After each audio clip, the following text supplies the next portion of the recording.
So we're looking at the upcoming changes. A year of mammoth proportions. We're excited. We got a lot of great things on the horizon for Hearthstone in 2017, including new content launches, innovative ways to get together and play with friends, improvements to keep Hearthstone fresh and exciting, and more. Alright, so basically, they're changing up standard a bit, trying to add a bit of diversity in the decks and cards people play. So they're doing this Hall of Fame thing, which is basically a glorified word for making some classic cards unplayable in standard and moving them to wild. I don't know why they had to call it Hall of Fame or whatever. More like Hall of Shame, because no one wants these cards to be in standard. Alright. So the first one is Azure Drake. Azure Drake is a strong neutral card that ended up being a bit too versatile and thus becoming one of the most played cards in the game. There should be more 5-drop option for players rather than considering Azure Drake an auto-include. Yeah, this card, the way it's designed, it can fit in most decks, so I can see their reasoning behind this. But also, another thing is they just didn't make enough decent 5-drops to compete with it. Like, before you had Sludge, Belcher, Loatheb, etc. I guess those were a little overpowered though, so they don't want 5-drops to be that powerful. Yeah, this is played in almost every deck currently.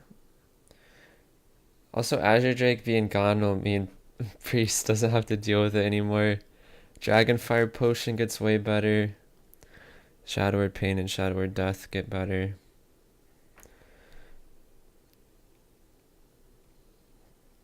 Sylvanas. Similar to Azure Drake, it's hard to see a card at the 6 mana cost outvalue Sylvanas. In addition, Sylvanas has the most powerful death rattle effect in the game. As a comparison, the Priest card Mind Control costs 10 mana. We have exciting death rattle build rounds coming soon. Oh great, are they gonna make a new Undertaker? Sounds great. Kappa. Anyway, I don't think this card was one of the ones that needed to be pushed to wild because there's often a lot of other 6-drops that are seen play over Sylvanas. But I guess they have their reasoning with exciting death rattle build rounds. I don't know. It's whatever. Not having to play around Sylvanas is a plus for me. This card was annoying. Ragnaros. Ragnaros is heavily played in both control and mid-range decks and ends up showing up as a finisher in certain types of aggro decks. His high immediate value and strength at the 8 mana cost made the decision during deck building. Is this 8 mana minion better than Ragnaros rather than is this 8 mana minion the best choice for my deck type? Dozens of cards in the 7 to 9 mana range never saw play because Ragnaros was always the easy choice in that range. And some decks only want to run one high cost card. This one I agree with. Like, it's really hard to make a high mana cost legendary that competes with Ragnaros in most decks. Also, one thing they didn't note was that this is a stupid BS RNG card as well. So that's one reason I don't like seeing it. Like, it's often coin flip to decide the game, which I don't like that kind of card. Power Overwhelming. Power Overwhelming allows for extremely mana efficient minion trades or high spikes of damage for only 1 mana. Keeping this card exclusive to Wild will prevent some crazy combinations and spike damage.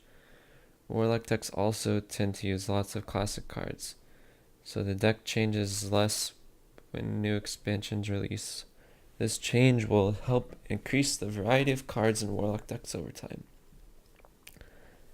This one's I'm okay with. It was often part of a lot of combo finishes, which Blizzard seems not like that kind of thing.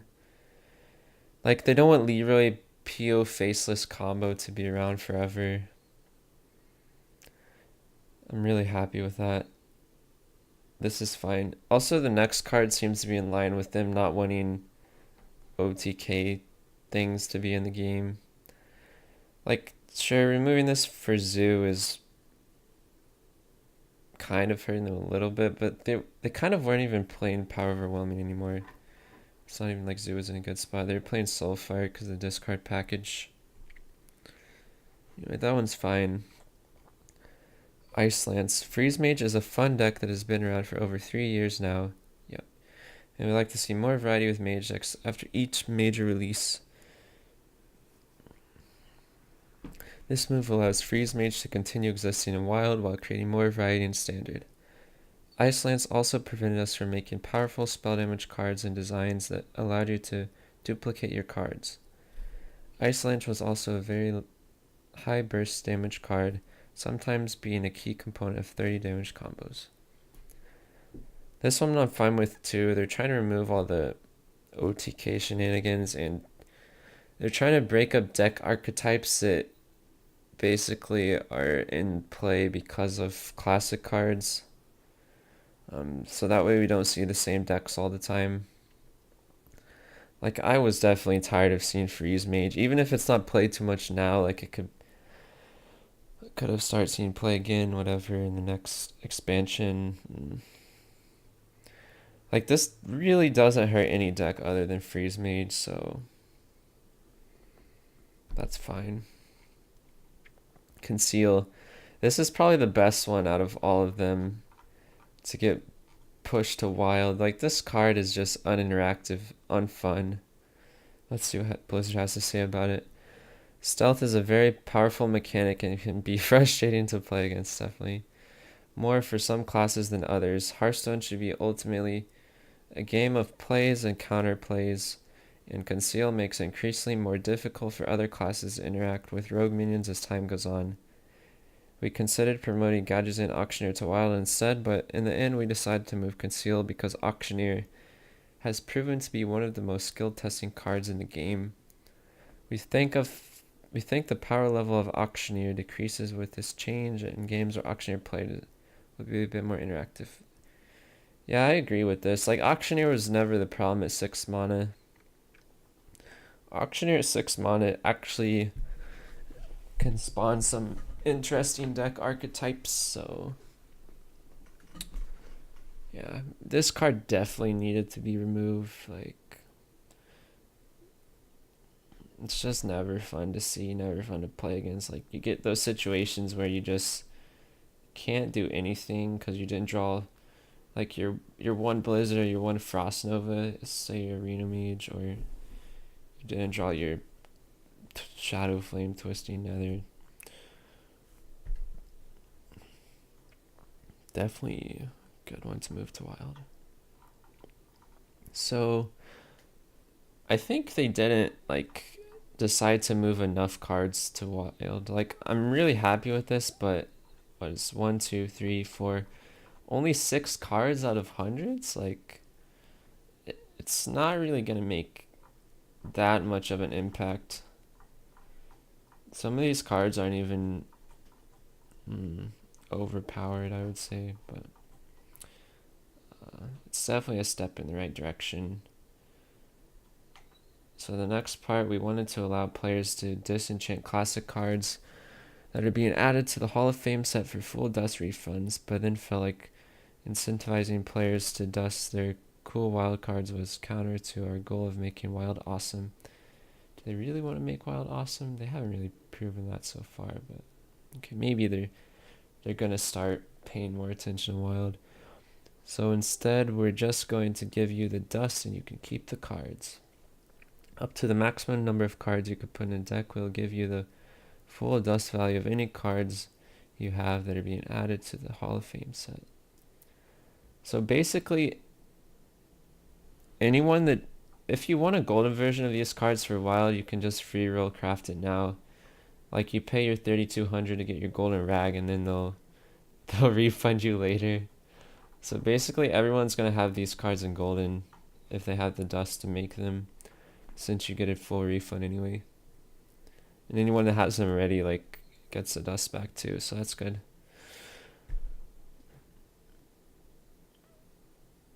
Adventuring and expansions. So basically,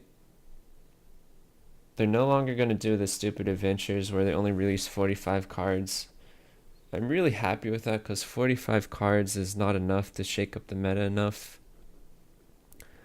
So instead, they will do 130 card expansions. 130 cards is still a bit low. Like, I'd like to see 200 plus card expansions, but yeah, it's still an improvement over what they were doing before. Yeah, so that's good. And yeah, so the expansions that are rotating out are Blackrock Mountain, TGT, and League of Explorers. Those will all be wild. And then everyone is going to get this free rogue hero portrait, basically. You just have to win 10 games in standard ranked or casual mode. So that's pretty easy. I actually prefer for the hero portraits to be a bit more exclusive, but I know a lot of people don't like that and just want easy access to it. So whatever, they're catering to the people that usually always complain about those exclusive hero portrait events or having to pay money for them. In terms of whether this rogue hero is cool,